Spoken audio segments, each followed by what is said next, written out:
A esta segunda conferencia del ciclo de la Asociación Taurina Cultural Toros de la Tierra. Ha querido la asociación conmemorar el 40º aniversario de la muerte de José Cubero Gillo en esta plaza nuestra de Colmenar Viejo mediante varios actos. Uno de ellos es la celebración de esta conferencia, otro será la tradicional ofrenda floral que se suele hacer el día 30 de agosto, que este año se adelantará, ahora nos lo dirá la directiva si no estoy equivocado, al viernes, y la elaboración de esa bandera que se va a colgar en la plaza de toros para tener toda la feria en recuerdo de Gillo delante. Como acto previo y como homenaje, creo que es conveniente guardar un minuto de silencio, pero lo vamos a hacer escuchando unas notas, no todo, unas notas del pasodoble Ecos Españoles de Pascual Marquina, que era la pieza musical que interpretó la banda de Colmenar Viejo aquel infausto 30 de agosto durante la faena del toro burlero. Así que para dar un poquito de más solemnidad nos vamos a poner de pie y escuchamos.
Buscando documentación para preparar la presentación de esta charla, he buscado aquel informe semanal que hicieron prácticamente sobre la marcha el día 31 de agosto de 1985, con el cuerpo de José Cubero Gillo todavía presente.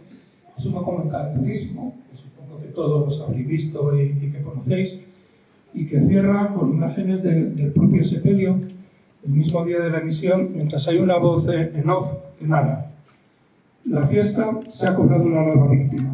Mientras todavía se oyen las voces de torero, torero, pronunciadas sobre las ventas, unos se preguntan por el sentido de esta fiesta, mientras otros lloran por la muerte del hijo, hermano o ídolo, por un animal que respondía al nombre de burlero. Pues para hablar del sentido de esta fiesta que tan dentro llevamos todos, y que parte de su grandeza se fundamenta precisamente en convivir con el riesgo de la cornada o incluso con el riesgo de la propia vida, contamos con 3 invitados de auténtica categoría para un evento como el de hoy. Está a mi derecha el maestro José Luis Palomar. Voy a cortar un poquito las presentaciones, como hemos empezado con algo de retraso, para ir a sus intervenciones, que yo creo que es lo más fundamental. Y además cuento con una ventaja: presentar a gente que no necesita de presentación, pues siempre es sencillo. José Luis Palomar nació en Soria el 22 de noviembre de 1952. Si algún dato lo tengo mal, me lo corrige, maestro. Debutó de luces en 1970, con picadores en el 73 en su Soria natal. Tomó la alternativa en Castellón en el año 78 y confirmó a Madrid en el mismo año 1978 en la Feria de San Isidro con Dámaso González de Padrino. En la Plaza de Madrid, si no estoy equivocado, salió 2 veces a hombros por la Puerta Grande. Sufrió también diversos percances frente al toro porque ha sido un torero de exposición y al que los toros pegaron duro. 1973, 78, 2 veces en 1982, 1983, 84 y otras 2 jornadas en 1989. Precisamente este año sería el percance más grave de un toro de Alonso Moreno en la plaza de Castellón, creo recordar. Hay varios hitos en la carrera profesional de José Luis Palomar. Participó en la llamada Corrida del Siglo, el 1 de junio de 1982, compartiendo cartel con Francisco Ruiz Miguel y Luis Francisco Orzá, saliendo los tres matadores a hombros, junto con el ganadero Victorino Martín. En vista del éxito, repitió la corrida de beneficencia que se celebró el 16 del mismo mes, también con toros de Victorino y también con una nueva salida a hombros por la Puerta Grande. Y en el otro lado de la dureza de la profesión, pues la llamada la corrida del terror, con toros de José Escobar, que compartió cartel con Juan Rivera y José Luis Seseña, y cartel que se repitió con toros de Murteira Grave el día, unos pocos días después, cortando una oreja de toro cumplidor que fue premiado con la Vuelta al Ruedo. 1982 sería seguramente su mejor año, haciendo 54 paseillos. Y en Colmenar, pues también hemos tenido ocasión de verle varias veces. Un hito de la afición colmenareña es aquel bravo toro guindoso de Dolores Aguirre, al que desorejó José Luis Palomar, que por cierto entró en la corrida en sustitución de Ortega Cano, y recibió aquel año el premio de la Asociación Tierra de Toros al triunfador de la feria. Ya había recibido otro premio en este triste 1985 como premio a la mejor estocada, porque Cosío, en la reseña que hace de él, dice: por encima de muchas virtudes que tuvo su actuación, hay que destacar que hizo honor a lo que figura en su tarjeta de visita, matador de toros. Y en este concepto, pues en la propia feria de San Isidro había recibido varios premios. Maestro, muy buenas tardes. Buenas tardes. Gracias por su asistencia. Y para mí hoy es un día un tanto especial y emotivo, porque cuando me llamó Manuel para venir tal día y por el motivo, no me podía negar, primero, y segundo, fue algo tan especial y tan desagradable aquel día, el ver cómo partía un torero con una proyección enorme, en un momento fenomenal y en lo mejor y en la flor de su vida, que cada vez que sale a relucir el guillo, como para mí por lo menos, me pellizca el corazón, ¿no? El recuerdo que tengo de aquella tarde, pues fue una tarde muy bonita hasta que llegó lo fatal, ¿no? Porque el toro fue muy bravo, la corrida había sido regular, pero el toro, el sexto, fue muy bravo y yo estuvo muy bien con él, porque aparte de buen torero, tenía valor para cuajar los toros y lo cuajó al toro. Lo que pasa que muchas veces, creo yo, que nos guiamos, los matadores de toros, no le damos importancia a lo mejor al toro, porque después de meterle la espada, porque lo mató él, como los aficionados mayores ahora, pues un descuido, le dio en el muslo, lo tiró en el suelo y a la que hizo por él con la espada metida al toro, al levantarlo, que es donde vino el percance fatal. Pero vamos, para mí, como ya hablaremos un poquito más profundamente, no podía faltar este día, por lo que le digo. Soy, junto con Antoñete, que estaba aquel día, pues no está ya entre nosotros, y no le pude decir que no, como es normal, Manuel cuando me llamó. Por eso aquí estamos para charlar del guillo y de lo que quieran. Muchas gracias. A mi izquierda está Carlos Aragón Cancela, y quien no conozca a Carlos Aragón Cancela no es de Colmenar. Ganadero, director de la Escuela Taurina Miguel Cancela, nacido aquí el 6 de diciembre de 1960, donde debutó con picadores en el año 77 y después un homenaje a Santiago García Tranquilo en 1980. Su alternativa es en el 84 en Valdemorillos, con toros del Campillo, con Juan José de Padrino y José Luis Vargas de testigo. Confirmó en Madrid en julio del 84 y un momento álgido de su carrera, también frente a toros de Victorino, fue en el 15 de junio del 87 cuando sufrió un percance, una fuerte cornada, mientras toreaba al natural estupendamente por el lado izquierdo, como no puede ser de otra manera.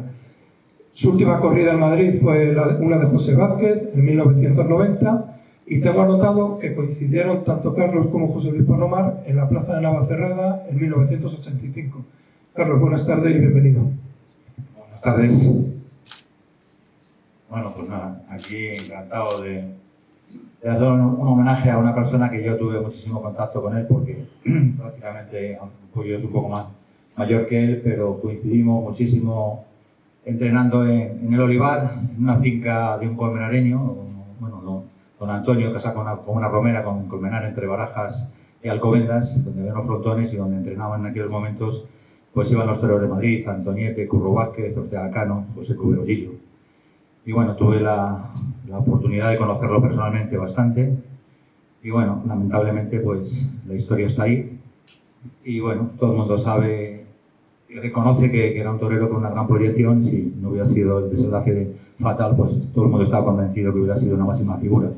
Tuve también pues el honor de compartir cartel el día de la presentación en Madrid, un 11 de mayo del 80, donde debutábamos los tres actuantes, Landín, Gillo y yo. Y como os digo, pues la relación con él era personal, de amistad, de roce, tanto con él como con sus hermanos, que sigo manteniendo, ¿no? Y con, en este caso, pues con Juan Bello Chocolate, su mozo de espada de siempre, y luego con su hijo Juan, que seguimos manteniendo una gran amistad, ¿no? Una pena, pero la vida continúa y la vida es así de duro. Lo ha anticipado don Carlos, nuestro tercer invitado se llama Juan Bellido, y decir Juan Bellido es decir chocolate, y decir chocolate es decir una saga de toreros. El primer chocolate, Juan Bellido Romero, que fue, como ha dicho Carlos, mozo de espada de Lillo, aquel fatídico 30 de agosto del 85, había nacido en Córdoba en el año 31 y después de intentarlo como novillero se hizo banderillero y participó en las cuadrillas más importantes de su época, entre otros José Lillo de Colombia, el Pireo, Tinín, el Inclusero, Francisco Ceballos, el Puno o Raúl Aranda. También le pegaron los toros, sufriendo jornada en Córdoba, Valdepeñas y Valencia, y tras una breve reaparición se retiró definitivamente en el año 76 en Valdepeñas, participando en la cuadrilla de Fernando Lozano. Nuestro invitado, Juan Bellido González, también nació en Córdoba el 24 de septiembre del 58 y mató su primer astado Santi Esteban del Puerto el 1 de junio del 74. Cerró en 1975 toreando 31 festejos sin caballos, lo que marcaba una proyección importante. Debutó con caballos en el 77 y en Madrid en el 79, momento en el que decidió cambiar el toro por la plata, y también participó como banderillero en las cuadrillas más importantes del momento. Estuvo a las órdenes de Antoñete, Manzanares, Julio Roble, Niño de la Taurina, Pedrito de Portugal, Francisco y Cayetano Rivero Ordóñez y Fernando Lozano, y más que seguramente que me dejó en el tintero. Desarrolló también labores de apoderado, ayudando a varios toreros, entre ellos su propio hijo, y actualmente continúa vinculado al mundo de la tauromaquia en el palco de la Plaza de Madrid, haciendo funciones de asesor artístico. Y el tercer chocolate, que es su hijo Juan José Bellido Ricote, nació en Madrid el 11 de febrero de 1989 y también tras una breve carrera como novillero sin picadores y sufrir una cornada grave en Ayllón el 29 de septiembre del 2012, que no le impidió debutar en Madrid el 7 de julio del 13, se retiró del mundo del toro para ejercer su profesión de ingeniero industrial superior. Juan, buenas tardes y bienvenido. Sí, bueno, en principio muchísimas gracias por su asistencia. Este es un pueblo al que la verdad que todos los toreros respetamos mucho, ya no solamente por el acontecimiento de la muerte de un amigo y un extraordinario torero, sino porque cada vez que hemos venido a culminar sabemos la calidad de los aficionados que hay aquí y el respeto que se siente en este pueblo por los toreros. La verdad es que el repaso que nos ha dado nuestras biografías te la ha currado, ¿eh? Y te lo es fácil porque lo dice Cosillo y lo dice Cosillo vamos. Pues nada, yo encantado de estar aquí, de participar una vez más en un acto que se habla de un torero que lo conocí siendo un niño, que éramos familia porque cuando yo conozco a su hermano Juan en la Casa Campo, somos sin caballos los dos, somos novilleros sin caballos, empezamos a torear juntos y tanto Miguel como José empiezan a enredar también y se venían con nosotros a entrenar y con el tiempo ya empezamos en la escuela. Total, que la familia Cubero ha sido una familia que hemos tenido muy presente siempre, ha sido parte de la nuestra y nosotros de ellos. y que después de este matado pues tuvimos que tirar para adelante todos, porque la vida es así. Sus hermanos se consolidaron en la fiesta de los toros como dos grandiosos banderilleros, uno a las órdenes de Joselito, José Miguel Arroyo, y otro siendo una parte muy importante de José Tomás como banderillero, actuando con él en todos los sitios del mundo donde José ha estado toreando, ¿no? Y por lo demás, pues nada, ya a medida que podamos realizar y desarrollar esta tertulia, pues ya vamos a darle forma, ¿vale? Pues yo creo que la primera pregunta es obligada. ¿Qué recuerdos, he querido desbozar un poquito, pero qué recuerdos guardan de aquel 30 de agosto de 1985? De ese día yo creo que quien más puede hablar es del maestro José Luis Palomar, con el que también tuve el honor y la suerte de poder participar en sus cuadrillas, y también con la de Carlos, que es un poco trotamundos, he ido con muchos toreros, y con Gillo y con Antoniete, pues con Antoniete he estado un par de temporadas y con José he toreado 8 o 10 corridas a lo largo de su temporada, de su vida, ¿no? Entonces creo que de esa tarde no puedo decir nada porque yo no participé en ella, no estuve. Puedo decir lo que mi padre me transmitió: mucha pena, mucho dolor, mucha angustia, pero vamos, la tarde, según me dijo también un día Juan Cubero, que tanto el maestro Palomar como Antoniete creo que cogió un toro, su segundo toro creo que lo cuajó muy bien también, y José le dijo a su hermano: pues ya verás, que voy a intentar remontar la tarde y con el que viene estar lo mejor posible, ¿no? Palabras textuales de Juan Cubero. Y luego, pues, como bien ha dicho José Luis, cuajó un toro muy bravo y por circunstancias pasó un accidente, y ese accidente pues nos privó de un torero de época, porque para mí era ya no solamente un hombre de familia, sino un adelantado a su tiempo. La faena que hace José hoy en día, si la hiciera cualquier torero en una plaza importante, también se valoraría igual, porque la categoría y la forma de entender el toreo era muy especial, era clásico, pero tenía él unas connotaciones de llegar a la gente muchísimo, por lo que Dios quiera que fuera, y le habían echado algo especial. Y entonces yo puedo decir que mucho dolor, mucha pena, mucha tristeza. Y bueno, al día siguiente, ese año, yo toreaba con José María Manzanares en su cuadrilla. Teníamos que haber toreado en esa asociación de los Reyes, y José María se quitó del cartel, y todos lo sentimos en nuestras propias carnes como si fuera algo nuestro.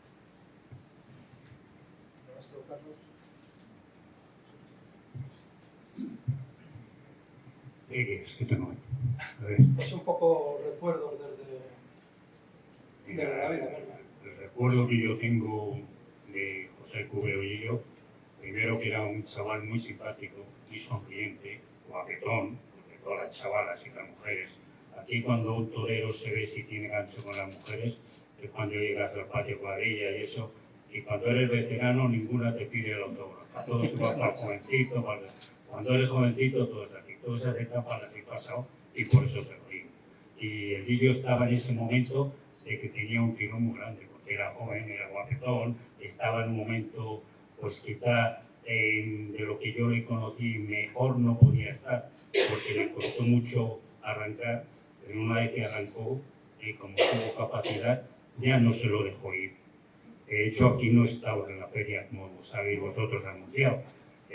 Yo en aquella feria toreaba 2 corridas, tenía mucha responsabilidad, aparte que tenía buena amistad con el empresario, Luis Peña, y mi ilusión era que salieran las cosas bien por todos los lados, ¿no? Por el pueblo, por la afición, por el empresario y por nosotros.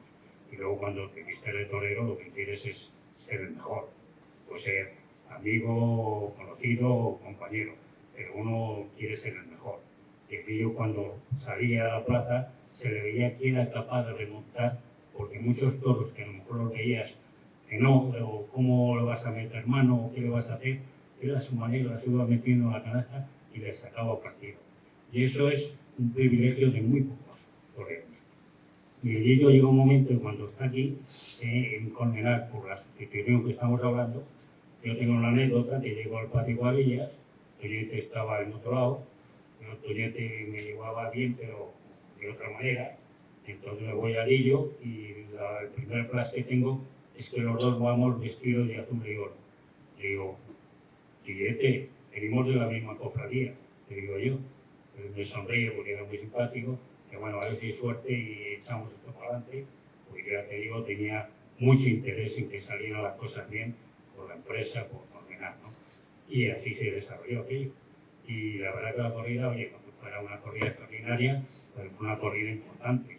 Y el sexto toro yo lo tengo aquí. De hecho, tengo alguna foto, que algún fotógrafo me la dio, no me recuerdo de quién son, que tiene muy retratos y tiene momentos extraordinarios. Como ha dicho el chocolate, tú lo puedes tener igual, mejor imposible. Y lo cuajo el toro. Yo me acuerdo que lo cuajo perfectamente. Muchas veces nos pasa a los matadores que cuando estás en ese punto tan bueno, ese punto que quizá para disfrutar del toreo tienes que pasar esa raya y tienes que tener ese punto. Pero cuando tienes ese punto y pasas esa raya es cuando vienen esos accidentes. Yo eso lo había hablado con Paquiuri, había hablado con Robles, en fin, con varios toreros que si no pasa esa raya no triunfan, no cojan los toros. Pero claro, cuando te echa mano un toro, como te pilla entregado, como te equivoques, te cogen a placer. Luego ahí influye lo que yo siempre digo, la suerte de un torero. Porque yo he visto mí mismo, me ha levantado los pies del suelo y me ha pegado con la lona. Yo he visto a un torero en Madrid, como era Tomás Campuzano, coger uno de Vitorino, pegarle un palizón, partirle la taleguilla y no va a hacerle nada. Es la suerte ya de cada torero. Y yo en ese momento, le pegó la estocada a él, dio la vuelta al toro, hizo con la muleta así, le tiró la pierna, lo tiró. Y en el suelo donde le metió el pitón, ya al levantarlo, es donde le faltó.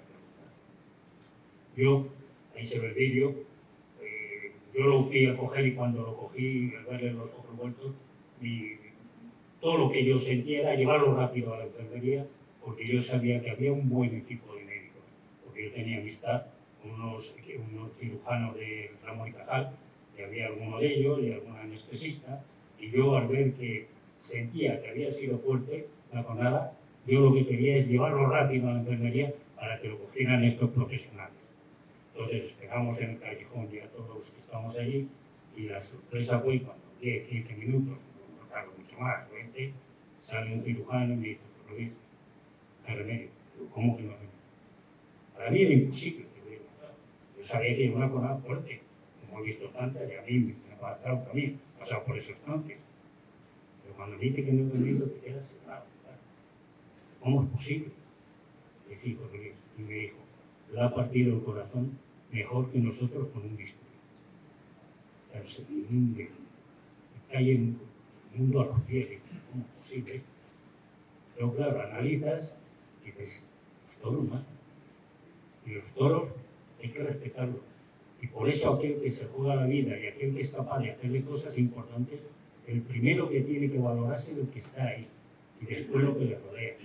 Porque hemos llegado en según qué momentos y en según qué sitios en que no se le da importancia ya a lo que se le hace a un toro bravo. El toro sigue matando. De hecho, yo tuve con Paquioli como unos meses, un año antes, una conversación que él estaba preocupado por los pueblos.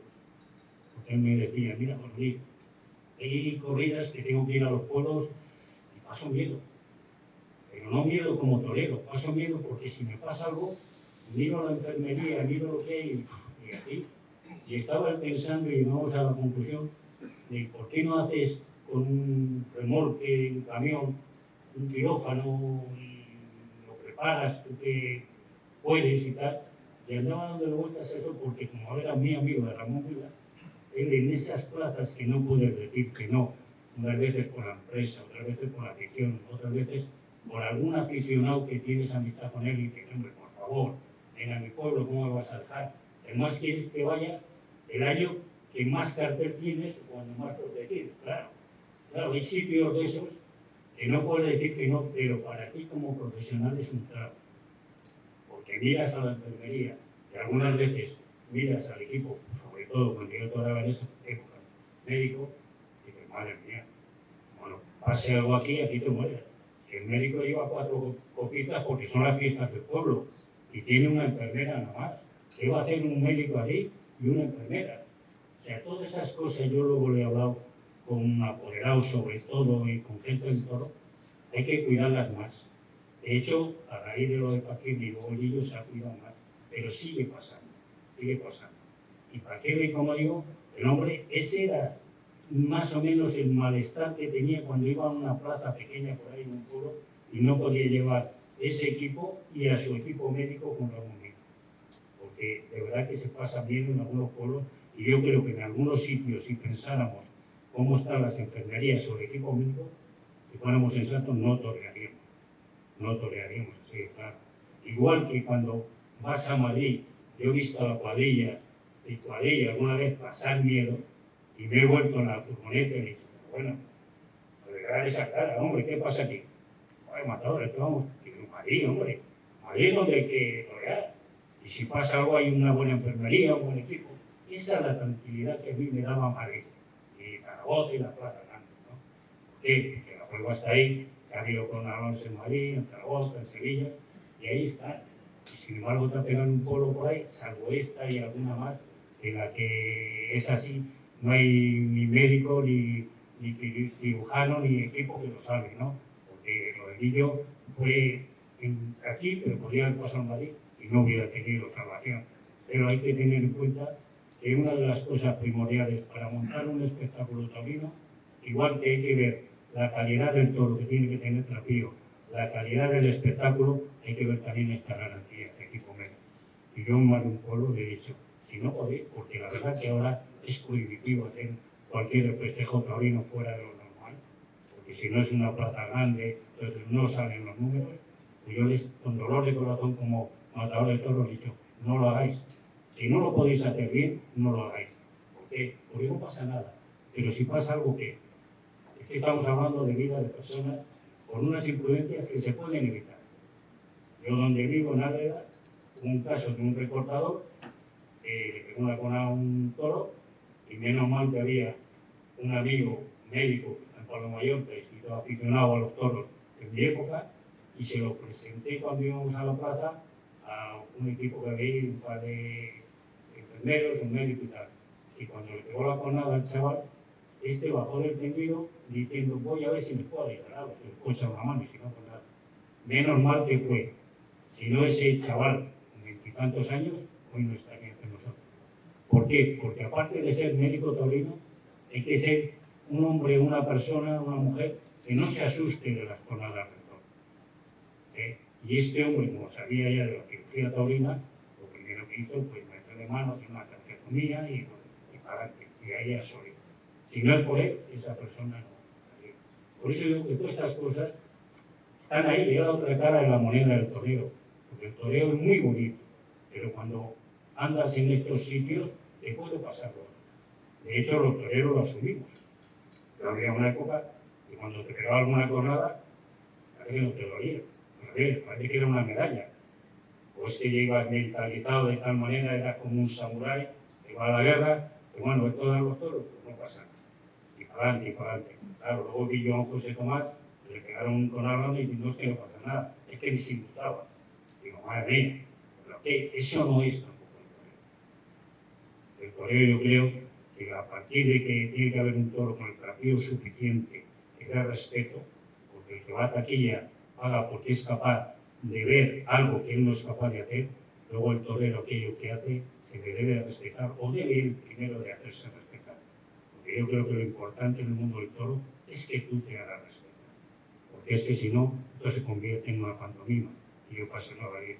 Y por eso te digo que el ser torero es muy bonito, el mundo del toro es muy bonito, pero cuando coges la otra parte como esta, si no estás preparado es muy duro. Y luego, sobre todo, a la familia que le toca, pues es muy duro también, ¿no? Que luego hemos visto otros compañeros que han caído. Pero si analizáis un poquito el por qué te cogen la mayoría de las veces, es porque estás tan entregado, estás tan metido, estás tan queriendo sentir esto del toro, que en esos momentos cuando vienen estos personajes fuertes. Porque un torero que esté preparado, que conozca un poco la tauromaquia, es muy difícil que se mano toro. Está fuerte de piernas, usa la cabeza, conoces esto, es difícil porque tiene recursos para andar para allá para acá. Pero claro, cuando se quiere torear y pasárselo cerca y no una, muchas veces tú mismo pasas esta raya y llega un momento que dices esto. Bueno, el toro que has comentado antes aquí de Dolores Aguirre es el de los toros que yo toreé para mí. Me acuerdo que luego en una tertulia Manolo Morel me dijo, hombre, me hubiera gustado haberlo visto más en el caballo y tal. Y yo le dije a Manolo, ¿no lo has visto? No eres tan buen taurino. Porque yo lo he visto enseguida, que era muy bravo. ¿Qué pasa? Que yo lo que no quise es que no lo vierais vosotros. Yo sabía que era muy bravo. Y ese es de los toros que yo he toreado para mí bien, de verdad. Y de hecho, un toro guapísimo.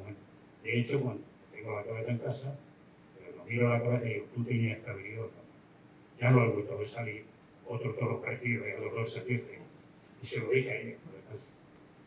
Por eso digo que esto del toro, cuando llegan estos momentos, son los que, creo yo, le dan ese respeto a esta profesión. Es muy duro para el que tiene que sufrirlo, pero muchas veces los mismos profesionales pasamos esa raya sin darle la importancia que tiene, quizá a lo mejor porque nos obliga y nosotros mismos, nuestro interior, que quieres más y más, porque es como una droga. Contra mejor toreas, más quieres torear y jugar. El toro aquel que te pone alguna pega, intentas saber si lo sometes y lo pasas por donde tú quieres. Después de que has cuajado ese toro, yo por lo menos lo que quería era matarlo despacio y bien. El toro era bueno, ¿por qué? Porque yo lo primero que veía que había costado mucho criar ese toro y se merecía como mínimo un 50% de ventajas. Si te echa mano, pues te echa mano. Pero si no, el 50% de ventajas de matarte despacio y bien. Y por eso he tenido la gran suerte de haber disfrutado en esta profesión de muchos momentos buenos, ¿no? Pero también me ha tocado pasar por ratos malos y luego sobre todo estar con compañeros que ya no están, que han pagado el tributo por ejemplo Julio Robles, ni Meño Segundo, ¿no? También, pues...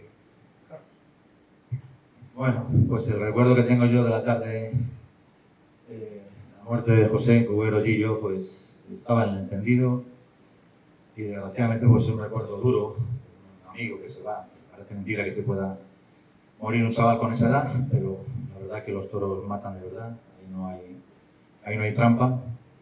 Y son circunstancias de la vida. Donde hubiera dado la cornada, hubiera sido, no tenía solución porque le había partido el corazón por la mitad, no tenía arreglo. Y gracias a Dios hoy día, yo que me recorro muchas plazas de España, con los chavales sin caballos, con picadores, pues las enfermerías hoy móviles cubren una función fundamental, donde son enfermerías donde tienen de todo, o sea, todo tipo de recursos. He visto operar a chavales cercanos a nosotros, a Juan Carlos Rey de la Safena, a partir de la Safena en un pueblo, cogerle el médico que no lo he vuelto a ver más por ahí, Javier Ramiro se llamaba. Esos momentos que te angustias y te asustas porque, como dice el maestro, ¿no? ¿Quién está? No conoces ese médico, para mí no era conocido. Yo, gracias a Dios, tengo mucho roce con los médicos. Es importantísimo que los médicos además sean aficionados, porque en los giros de cuando te pega la voltereta al toro, cuando te giran el pitón, muchas veces hay trayectorias que el propio, cuando eres aficionado, te das cuenta que puede tener otra trayectoria, ¿no? Entonces, es fundamental que, aparte de que sea cirujano, si sea aficionado, pues mucho mejor para los que tengan un percance, ¿no? Y sobre las enfermerías hoy día han cambiado muchísimo.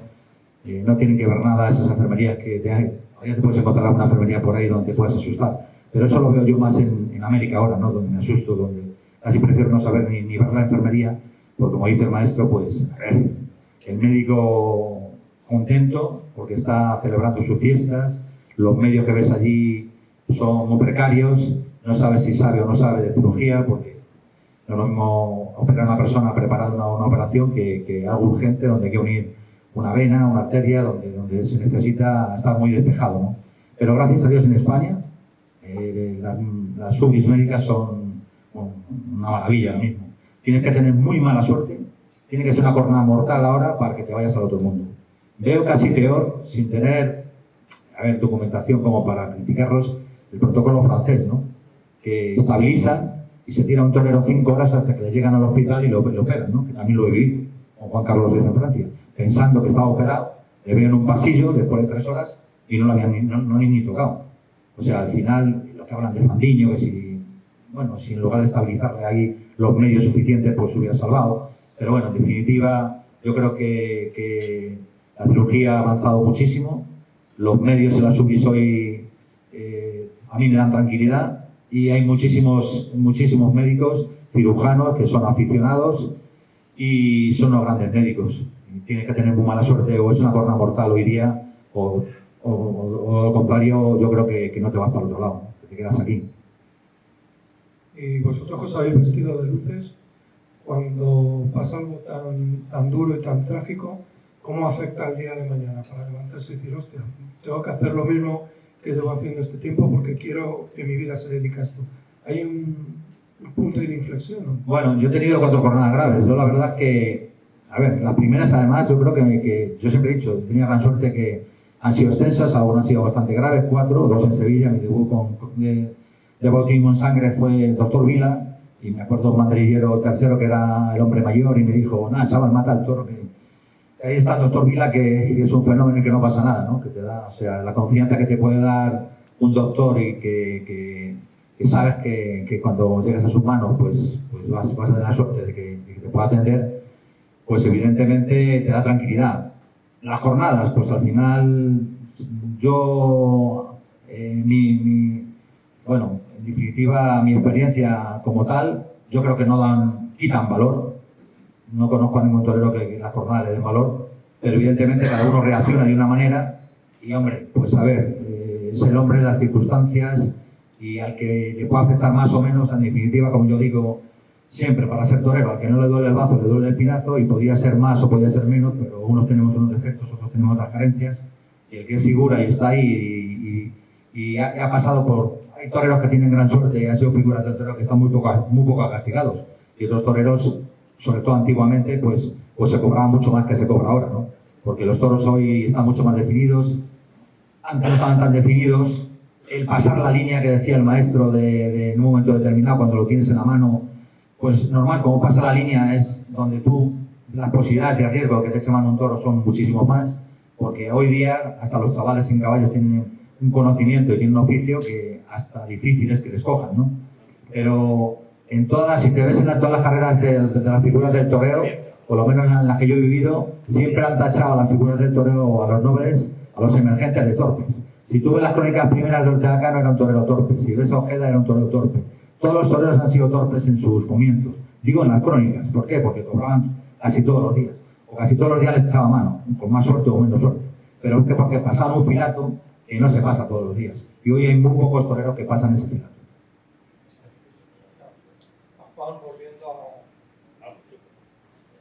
Volviendo a Gillo, ¿no? ¿Se apaga el micrófono? Vale, pues, volviendo a Gillo, yo creo que lo has esbozado antes un poquito, pero en casa que le conocisteis bien, ¿cuáles eran sus rasgos personales más característicos? Bueno, como ya ha dicho José Luis, que era un chaval muy simpático, un tío que era muy humilde, que no presumía de nada, que cuando iba, hay anécdotas en la casa del campo, que cuando iba a la escuela pues se ponía a jugar con los más chicos, es decir, que tenía un corazón de oro, ¿no? Y bueno, lo que sí te puedo decir es que como mi padre fue su mozo de espada desde la segunda novilada, después de debutar con Piladores, lo que le transmitió a mi padre, creo yo, que fue la liturgia que en el toreo existe, ¿no? La liturgia es una palabra bonita, pero que hay que saber el por qué los toreros hacen las cosas como las hacen, ¿no? Porque tienen un porqué. Y eso es lo que le explicó mi padre sobre todo, ¿no? Y él lo supo entender y le daba a su profesión una importancia tremenda, ¿no? Porque no solamente él, sino todos los toreros. Pero no es lo mismo que canalicen la profesión a través de una persona que ha vivido el toreo desde las capeas y que ha luchado mucho y que ha echado para adelante una familia y entonces eso se lo transmitió a José. Y cuando se vestía de torero, José era muy hombre, ¿no? Muy hombre, porque respetaba mucho la profesión. Además de que eso no quiere decir que luego no fuera un tío simpático y como dice José Luis, ¿no? Un tío que lo tenía todo, era una estrella. En Potencia, en ese momento, era una estrella porque, si os dais cuenta, para ser actor tienes que tener muchos componentes, ¿no? Pero este jodido era un tío guapo, en su profesión era un torero muy especial, que llegaba mucho a la gente. Las mujeres, como era joven, pues las tenía de su parte y cuando una mujer va a los toros a ver a un torero, eso es muy importante, porque la mujer tira del hombre y nosotros vamos donde digan ellas, ¿no? Entonces, él ya empezaba a tener un rum entre esa élite de aficionados que se desplazan a muchísimos sitios, como luego pasó con Julio Aparicio, como luego ha pasado con José Tomás, como lo pasó con Joselito. Entonces, eso lo estaba empezando a cultivar. Y entonces, el momento de la tragedia, pues rompe todo, porque ahí había un conato de un nuevo apoderamiento, una pareja que hubiera sido histórica. Yo un día voy a recoger a Juan Cubero, que vamos a entrenar todos los días, y me encuentro allí a Paco Gela. O sea, no me encuentro a un indumbre, me encuentro a la máxima figura de ese momento del toreo. Y estaba en su casa, en el salón, y estaban preparando el asalto a la temporada siguiente, con una preparación y con una estrategia, ¿no? Entonces, todo lo desbarató Colmenar, Burguero, y como bien dice José Luis, saltarse esa línea. Pero bueno, si vosotros que sois aficionados habéis visto el otro día en Málaga a David de Miranda, yo creo que también se siguen los toreros saltando esa línea. Esa línea que se saltó David de Miranda no fueron 2 líneas, fueron 3 o 4. Y por eso los toreros son seres extraordinarios, porque hacen lo que la mayoría de las personas no somos capaces de hacer. Y por supuesto que les tienen que dar la categoría que se ganan en la plaza delante del toro, porque lo del otro día de este hombre fue una cosa fuera de lo normal. Que yo no digo que otros toreros no lo hagan, ni mucho menos, pero yo lo vi, como lo vimos todos, y ese tío le deben de dar la categoría que se ganó en la plaza, no en los despachos. Entonces, bueno, pues siempre ha habido toreros que por una cosa o por otra, pues han destacado. Yo me acuerdo de una tarde-noche de ver a José Luis superar un trance muy importante, la muerte de su padre, y banderillar un toro, no dejar de ir a Madrid ese día, y banderillar un toro como lo puede banderillar el mejor, más despacio y más de verdad. Entonces, eso no lo hace una persona normal. No digo que esté loco, ni mucho menos, pero sí está loco por su profesión, a la que adora, porque si no, eso no lo hace nadie. Y entonces, pues, por eso los toreros son gente un poco especial y como él decía, que se tiene que dar a valer, porque si no, carecería de importancia la profesión.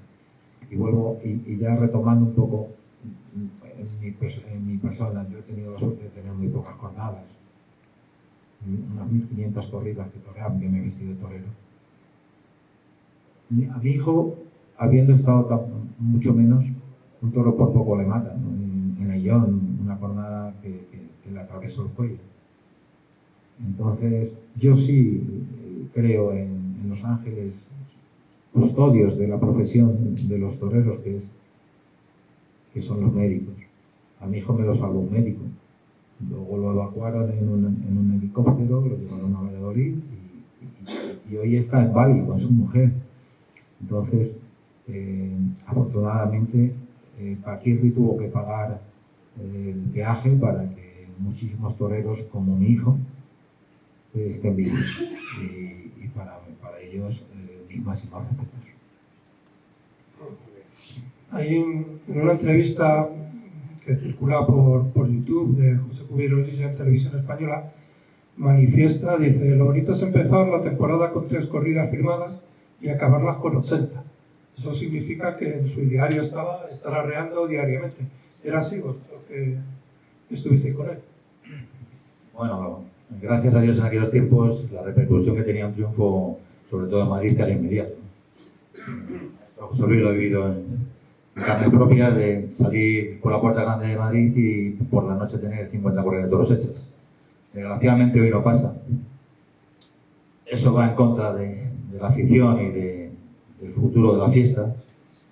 Y el que estaba hablando ahora mismo de David de Miranda, pues después de cortar 3 orejas en Sevilla, salí por la Puerta del Príncipe este año, no muy lejano salí por la Puerta Grande de Madrid en su confirmación. 4 o 5 tardes que le he visto televisadas por ahí en Canal Andalucía, hasta Cumbre, pasar el filato que pasó en Málaga, que al final alguno dice, no, pero es torpe, al final lo cogió el toro y le pudo hacer daño. Pero si estamos hablando de él, es porque pasó un filato, se puso en un sitio donde muy pocos son capaces de poner. Pues la única manera de sorprender. Pero desgraciadamente, como está el toreo, no sé si mañana pasado sustituye a Morante en Almería, pero a fecha de antes de ayer, que estaba toreando una sustitución, no tiene ni una corrida de toros en el mes de septiembre. Entonces, desgraciadamente, es muy triste, ¿no? Muy triste y hace mucho daño a la fiesta, ¿no? Hoy los toreros, como decía el maestro, pues claro, con el oficio que se tiene, 25, 26 años, 30 años, toreando 4 o 5 ganaderías como base fundamental de su temporada, el conocimiento que tienen de esa propia ganadería es más que el ganadero. Técnicamente, pues es muy complicado que un toro le levante los pies, los toros te levantan los pies. Y son animales que son listos y que pueden coger a más pintado. Pero evidentemente, aquellos veranos que uno las torean, uno las firman y otro las torean, era lo más común que podía pasar. Hoy, mañana toreaban un cartel y es muy fácil que alguno acabara en la cama. Hoy, no sé si por suerte o por desgracia no es así, creo que no es por suerte, no hace bien a la fiesta, no es competitivo. Los carteles y las temporadas se cierran en el mes de febrero, con lo cual el aliciente que pueda tener un torero que está en Madrid, triunfar o en Sevilla, pues desgraciadamente pues es muy diferente a la época mía, inclusive, ¿no? Yo no mato el toro en Madrid en el 87 el toro de Vitorino, y por la noche había firmado 14 corridas de toros sin matar el toro. O sea, cosas que desgraciadamente hoy no pasan, ¿no? Pero bueno, al final lo que estábamos diciendo, que si estábamos hablando y profesionalmente la gente tiene puesta la mirada en David de Miranda, es porque un chaval ahora mismo que es capaz de pasar el filato todos los días y lo pasa, ¿no? Aparentemente, tarde o temprano, dice uno, le llegará la recompensa, pero para que le llegue la recompensa le tendrán que poner, ¿no? Estas charlas las organiza una asociación joven en su creación y joven en la media de edad de sus fundadores y directivos. Entonces a mí me llamaba mucho la atención que un hecho que ocurrió hace 40 años, que ellos, no es que no hubieran nacido, es que ni estaba previsto que fueran a nacer en ese momento, quisieran hacer un homenaje a José Cubletillo. Digo, solo se puede hacer si el homenajeado es una figura que ha pasado de ser alguien normal, un torero normal, a convertirse en un mito, en un héroe popular. Yo creo, y aquí meto yo un poquito de mis impresiones, que el fallecimiento de Paquirri unos meses antes, en el 84, en Pozo Blanco, como han dicho los ponentes, que se trataba de un torero joven con un futuro inmenso y una proyección enorme, la gran repercusión que tuvo en los medios informativos de ese momento, con esos reportajes de Televisión Española, del programa Informe Semanal, pues todo eso contribuye a que se genere el nacimiento de una figura mítica a la que hoy seguimos venerando. Y la pregunta que hago a nuestros invitados es, ¿tienen conciencia de ese hecho, de que el torero en algún momento deja de ser torero para convertirse en un héroe, en un mito popular? Bueno, yo creo que héroe es una palabra para mí muy seria, ¿no? Pero hay una cosa para mí muy importante. Es hacer algo que tú quieres, conseguir algo que tú sueñas, sentir algo que no te imaginabas cómo era. Cuando llegas a ese punto que eso te lo da el toro, te engancha de tal manera que tú quieres volver a sentir eso, si eres capaz. Y yo, gracias a Dios, lo he sentido. Porque lo difícil de esta profesión es que quieras y te lo pongan tan difícil siempre que no llegues a ser tú en algún momento con algún toro. Lo difícil de esta profesión es que siempre te dejes algo por hacer. Lo difícil de esta profesión es que tú quieras más y por circunstancias no te dejen o no seas capaz. Entonces, yo he tenido la gran suerte dentro de mis posibilidades, primero, que he sido yo. Que yo toreo cuando he querido, yo he dicho sí cuando he querido y he dicho no cuando me ha dado la gana. Y esa libertad es muy buena para el hombre, porque por encima o por dentro del torero tiene que estar el hombre. Y para mí eso era vital. A mí si un empresario no me respetaba como hombre y como torero no me interesaba. Y como torero yo luego quería lo mío. ¿Y lo mío qué es? Lo que yo llevo a taquilla, lo que yo represento, lo quiero. ¿Qué pasa? Muchos empresarios como normal les cuesta. Pero si tú cada vez que te anuncias llevas gente a la plaza y van a taquilla, ese empresario se logra. Lo malo es si tú no tienes tirón en taquilla. Yo tengo una anécdota con Diodoro Canorea, hace unos años, porque yo he sido de una manera quizá demasiado directa, porque soy así, pero a la vez yo creo que es como hay que ir por la vida.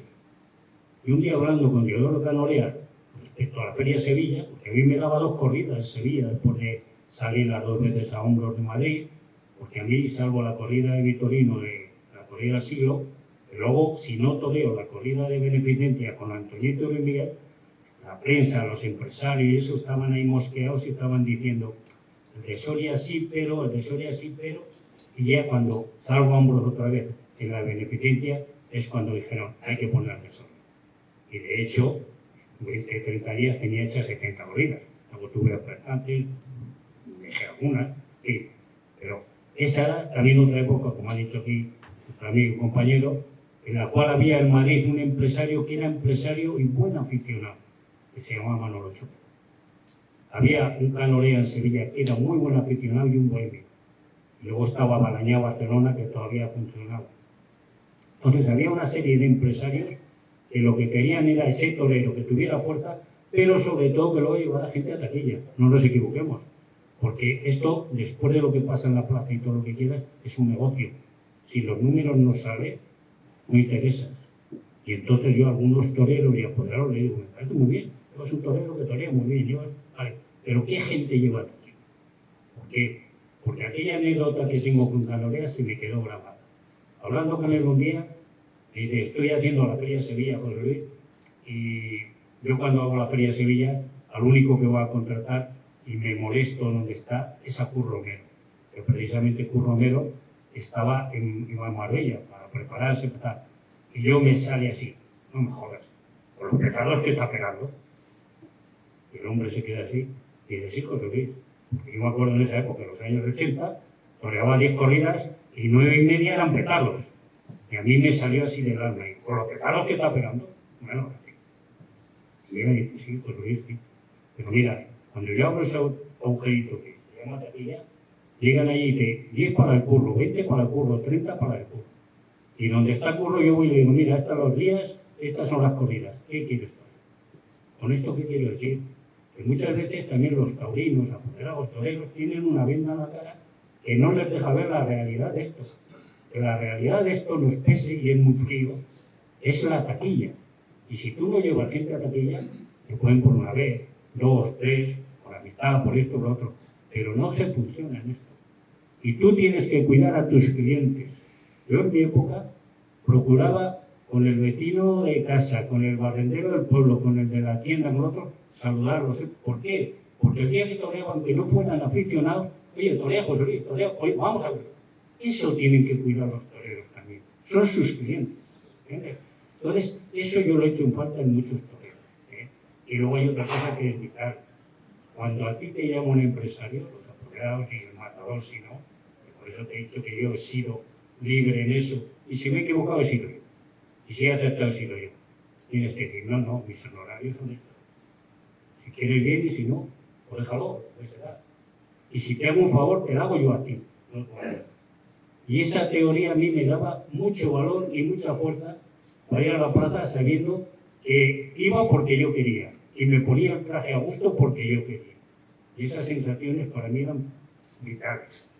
Y de hecho, había alguna corrida muy seria, muy todo lo que quiera, pero como el dinero le había dado la palabra al empresario y me lo daba, adelante. Pero luego cuando estaba allí, sacar esta corrida, pero le había dado la palabra y me había dado el dinero el empresario, hay que dar la cara también. Yo creo que esta profesión la conseguiría así.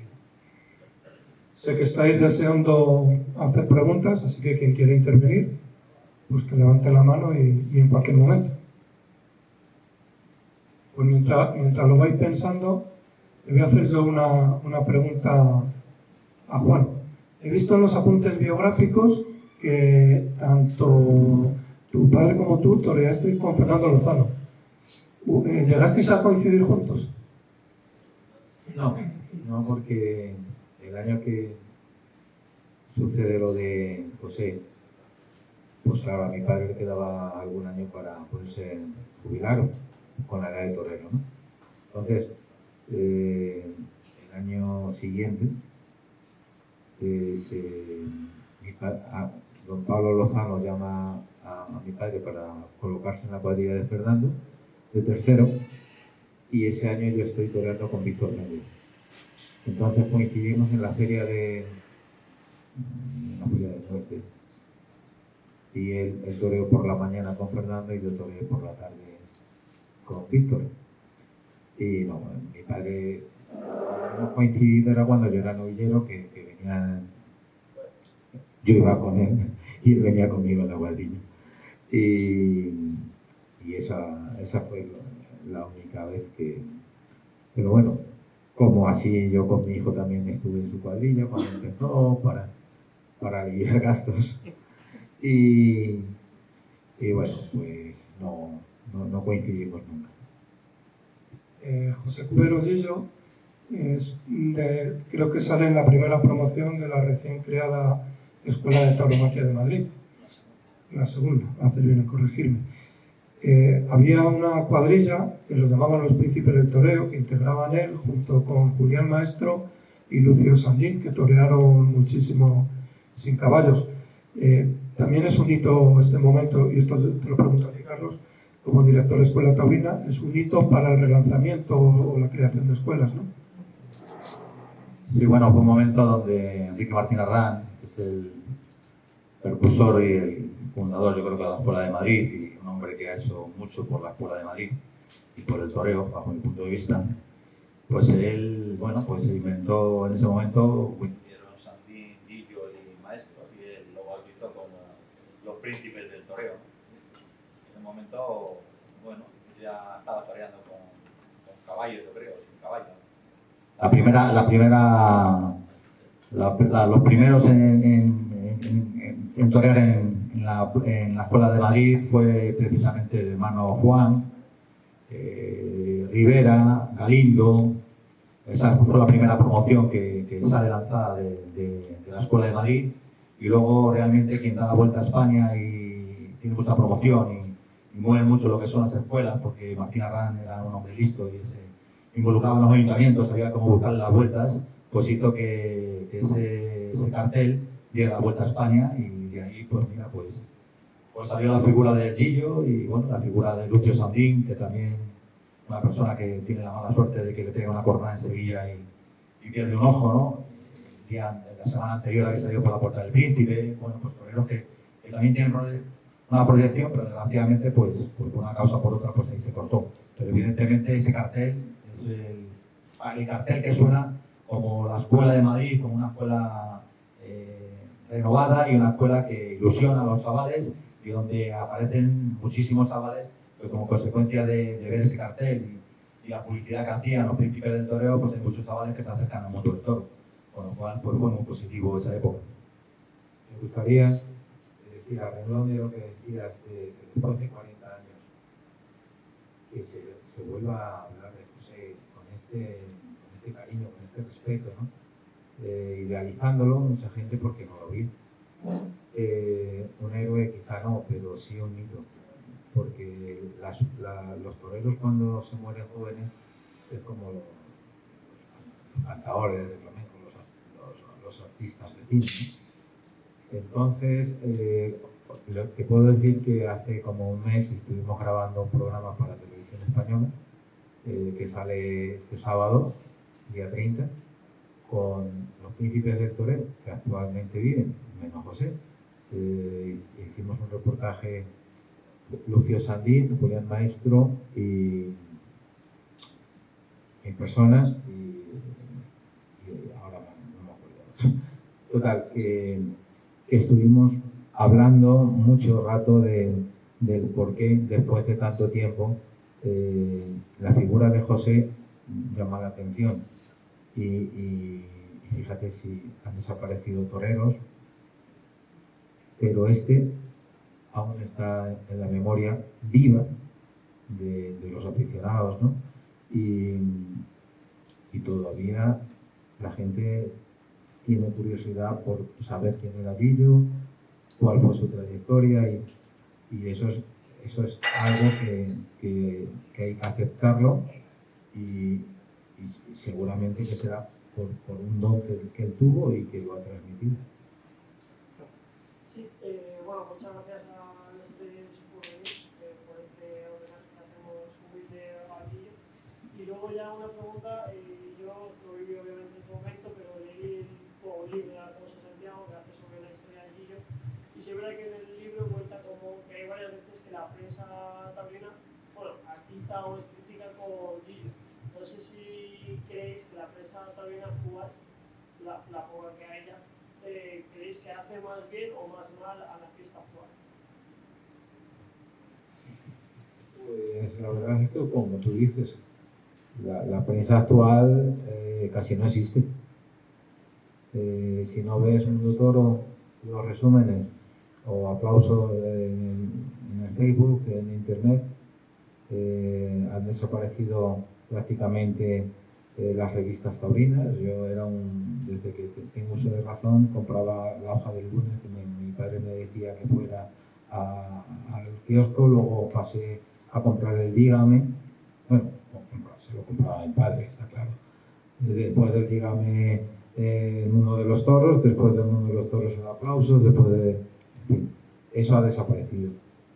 Entonces, el Ruedo, la revista Ruedo, que también era un chivato de todo lo que ocurría. Y bueno, yo creo que quizá esto se mueve de otra manera. La veo que hablan mucho siempre de unos toreros muy concretos, pero creo que no es tan cancerígena como antes. Hubo una época que los toreros tenían que pasar por un porqué a los periodistas si querían que suavizara el no triunfo, y si triunfaban, ensalzarlo, ¿no?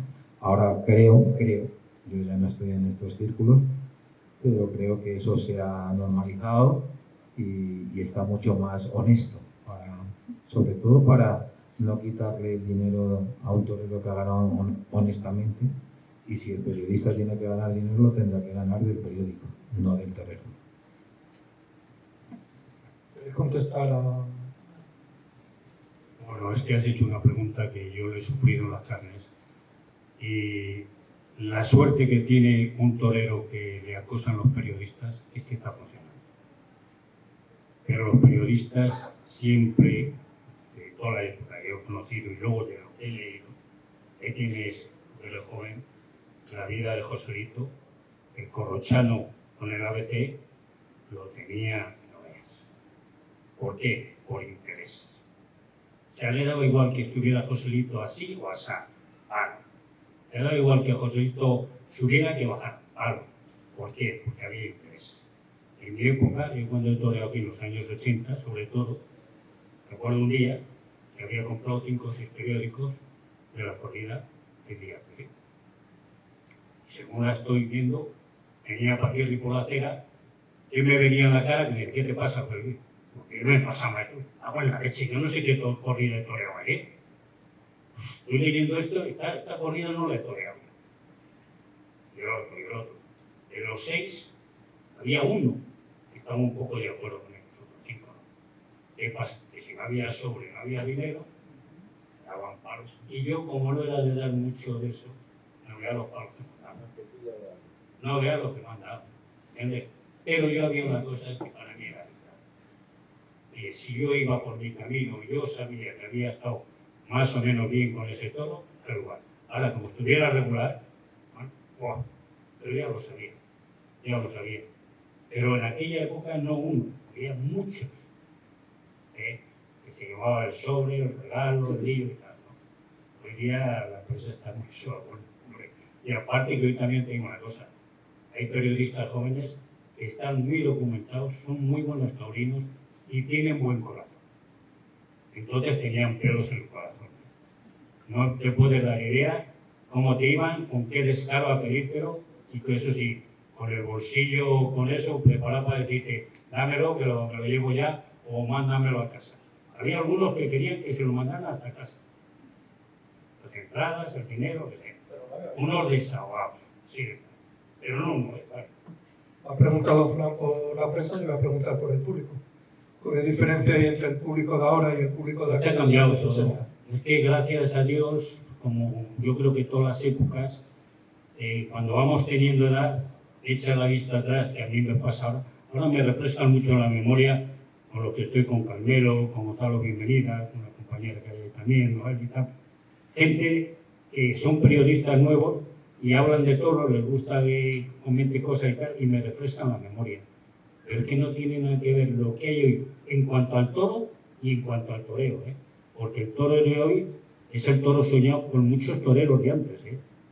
Antes salían toros buenos, pero salía una cantidad de toros malos, mansos, con genio, una cantidad, también era distinta la corrida, ¿no? Y el público también. Pero luego había una cosa que era importante. Yo, por ejemplo, cogí una época en la que Manolo Chupera coge Madrid, en el 81, y es donde yo empiezo con fuerza con él, ya en el 81, cojo el 82 y de ahí para adelante, y luego además, como yo soy de Soria, como sabéis, yo tenía ahí una zona muy buena, es más con Julio Robles, Roberto Domínguez y todo esto, hemos toreado bastantes corridas por el norte, pues el Castellanos y todo eso, y Francia. Llego a Francia de novillero, corto 3 orejas, y Francia es un mercado, o era un mercado fenomenal también. ¿Qué pasa? Que en aquella época te exigían de otra manera con el toro que había.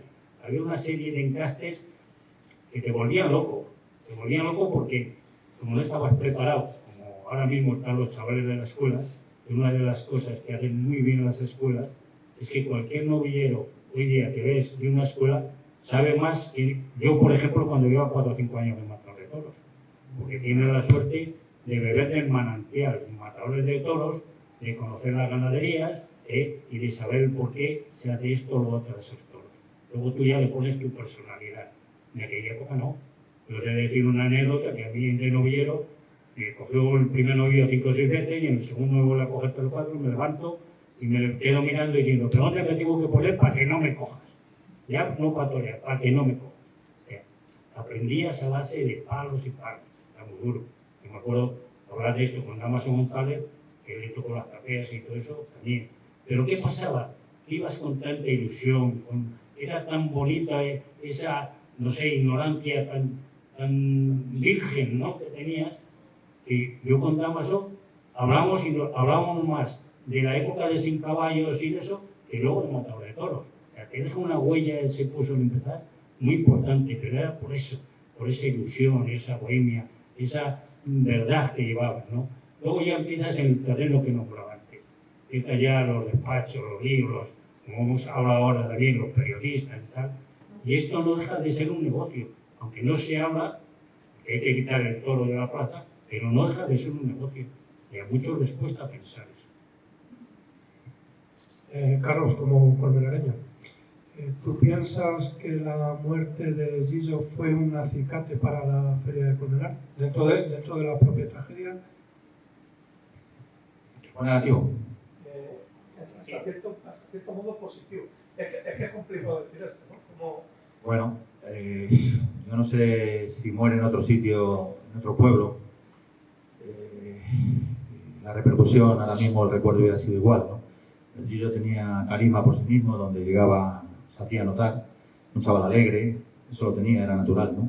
Llegaba al Olivar y todo el mundo estaba pendiente del Gillo, las figuras del toreo, Antoniete, Curro Vázquez, bueno, los toreros que estaban ahí entrenando, pues siempre tenían, bueno, un respeto de que siendo un crío, pues hasta tenía un respeto porque era un chaval además que iba a lo suyo, a entrenar con sus hermanos y además, y bueno, se apartaba un poco del ambiente del grupo principal. Y el mero hecho de que el Gillo muera en Colmenar, no lo sé, Colmenar siempre ha sido, bajo mi punto de vista, muy importante, ¿no?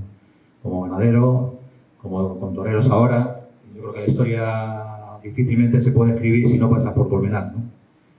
Entonces, el mero hecho que coincidiera en un sitio cercano a Madrid, en un pueblo, bueno, donde podemos presumir que por metro cuadrado no creo que haya habido ninguna comarca con más toros bravos en la historia, en España, pues bueno, reúne unas connotaciones que hacen, yo creo que este recuerdo que le tenemos, yo creo que es merecido por sí mismo, pero también creo que también por el ADN de los colmenareños, la afición de Colmenar, hace posible que les sigamos recordando, pero igual que le recordamos aquí, es de agradecer, y yo como torero pues agradezco que nos acordemos de José Cubero Gillo, pues yo creo que también es una persona que ha sido capaz de dejar recuerdo en todo el mundo taurino, ¿no? Y se le recuerda en muchos sitios, aparte de Colmenar, ¿no? Pero yo creo que al final, bueno, pues una historia que nos ha unido al pueblo de Colmenar, al toro de Colmenar y la muerte de José Cubero Gillo. Y Colmenar ya pesaba en los años 80, era una plaza de referencia para matadores y banderilleros. Bueno, era dura, ¿eh? Yo me acuerdo de hablar con Andrés Vázquez. Andrés Vázquez me contaba una anécdota que era anterior a mí. Y decía, uy, como aquello no funcione, somos ricos, ¿eh? Porque los que están fuera los dicen, ¿cómo va eso? Mal, pues se llama piedra los de fuera, me contaban. Eso Digo, no nunca fastidies. se ha demostrado. Bueno, bien, pero es el dicho, ¿no? Y digo, hombre, hasta ese punto. Y dice, sí, no creas que son fáciles esa gente. Y además son turistas, tiene su lógica, y está rodeado de ganadería. Aquí el toro se vive a 24 horas, ¿no? Y yo cuando llego aquí, pues me encuentro en una plaza, una afición que si tú al toro que te toca, lo entiendes, y sobre todo, que te vean predisposición. Como humano puedes aceptar más o menos, pero que te vean que quieres. El público y el aficionado incluso te respeta y el público se entrega. O sea que no. Pero ya te digo que la fama la tenía esa y de toreros yo tengo. Y de hecho, los días que hemos venido, los sorteos han terminado a las 3 de la tarde. Con lo cual quiere decir que las exigencias eran las propias de una afición seria y que pedían un nivel de toro importante, ¿no? Y hablando de Colmenar, tenéis conocimiento de los carteles de la feria que empieza ya el sábado, sé que estamos ahí mismo. ¿Qué opinión os merece? A mí me parece una feria muy equilibrada y, hombre, como aficionado hay carteles que me gustan más o menos, pero sí, no sé si vendrá Morante de la Puebla, que hemos estado antes hablando que posiblemente no venga, pero seguramente que vendrá otro torero de un nivel tan importante como pueda tenerlo José Antonio y que lo sustituya con todas las garantías. Entonces la feria es una feria bonita, se le da también cuartel a un torero de la tierra, de Pablo, que el año pasado estuvo sentido.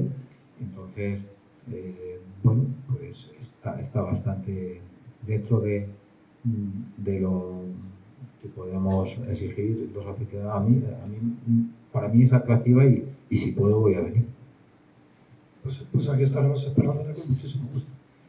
Pues si queréis hacer alguna pregunta más, si no vamos a ir cerrando y una ronda de intervención pues, para que cada uno de los tres diga lo que quiera. ¿Quién empieza? Por antigüedad. Bueno, pues encantado de estar con ustedes.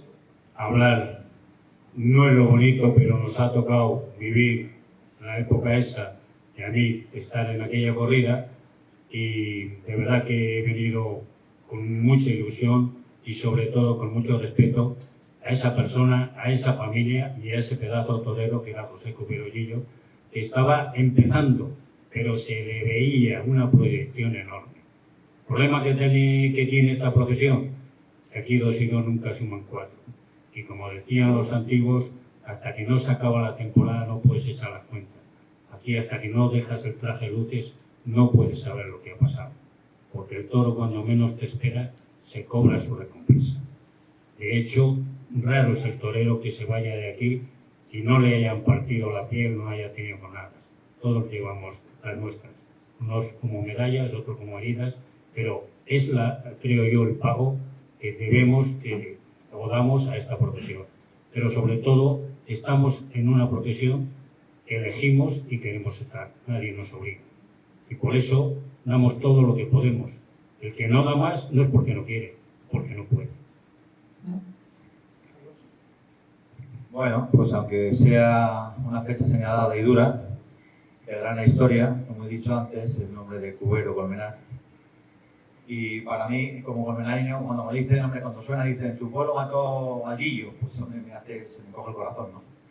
Pero bueno, al final, como creo en el destino de José Cubero Lillo estaba junto a Colmenar, y bueno, y lo que deseo es que sigamos recordando muchos años, y que en lo que respecta a mi roce personal con José Cubero Lillo, pues fue un roce personal bonito, en definitiva de chavales, porque éramos unos críos entonces, y cuando mueres un crío, y me recuerdo siempre a José Cubero, a su familia, a sus hermanos, pues una persona, una familia, bueno, que le tengo cariño, creo que también me lo tienen ellos a mí, y bueno, y como siempre, como vuelvo a decir, pues nada, que lo celebremos muchos años, eso será bueno que estamos vivos.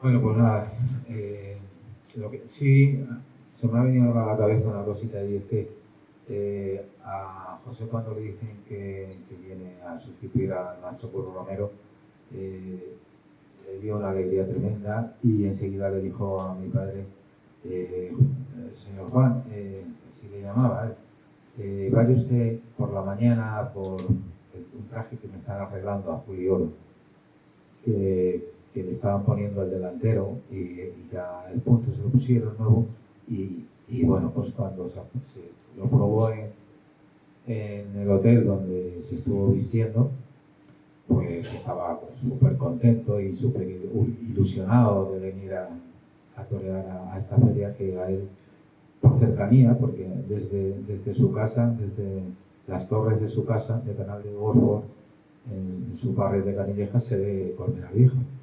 Entonces vino con muchísima ilusión, y bueno, pues que es una alegría que después de tanto tiempo estemos recordando la imagen y la trayectoria de un torero que pudo haber sido un hito dentro de la historia del toreo, que por circunstancias como las grandes estrellas se rompe su vida en un momento, y que es un milagro que hayamos congregado después de tantos años a tanta gente buena como sois vosotros. Un fuerte abrazo para todos, y gloria al Quillo siempre.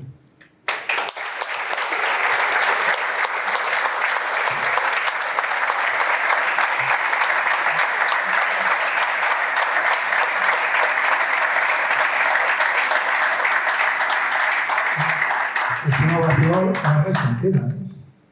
Bueno, pues solo nos queda despedir la charla, dar las gracias a todos vosotros por vuestra asistencia, sobre todo a nuestros contertulios por habernos ilustrado y haber compartido con nosotros esas vivencias y esos recuerdos que muchas veces son íntimos, y compartir momentos íntimos es difícil y complicado. Les reitero nuestro agradecimiento también. Y la Asociación Toros de la Tierra quiere tener un pequeño recuerdo con ellos de este día, y para eso les vamos a hacer entrega de un azulejo con la fecha y el nombre, y les damos las gracias de nuevo y otro aplauso.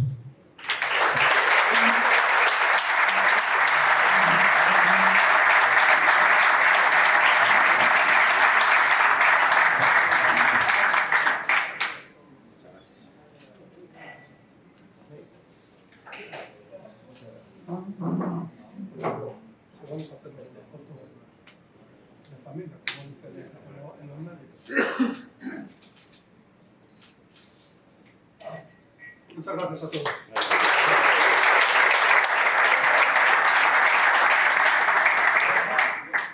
Yo quiero agradecer, y de verdad, para mí ha sido todo lo que me contaron de Alicia.